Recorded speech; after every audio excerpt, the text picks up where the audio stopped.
Dr. Menares, the recent turmoil at the CDC only serves to further undermine public confidence in its recommendations. You have had a very unusual tenure there, to say the least. You started out as the acting director and had a good relationship with Secretary Kennedy, such that he recommended your appointment to the president. Then you were confirmed by a unanimous Republican vote, but opposed by every Democrat and every independent in the Senate. Then, less than a month on the job, you were abruptly fired. So I want to discuss with you further the grounds for your firing, even though I recognize the president has that authority.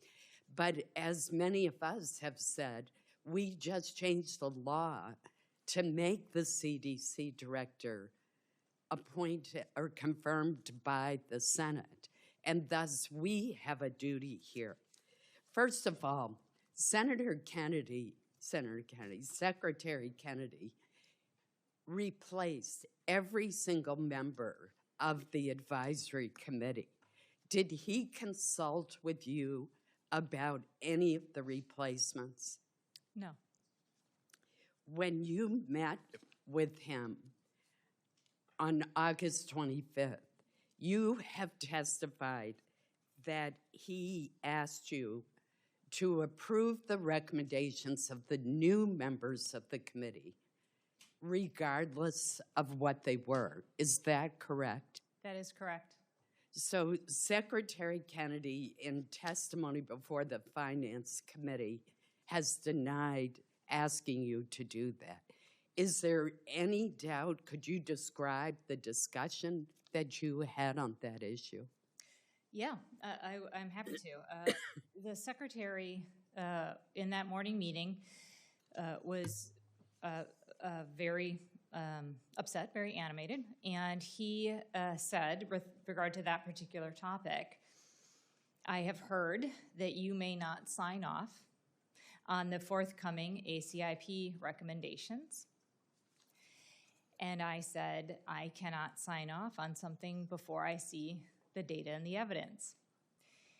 And he said, and elaborated on this for some period of time, that there is no data and evidence, there is no science, that CDC has never collected the data, the evidence, and the science associated with the safety and efficacy of the vaccines, and that I needed to commit to signing off on each and every one of those recommendations.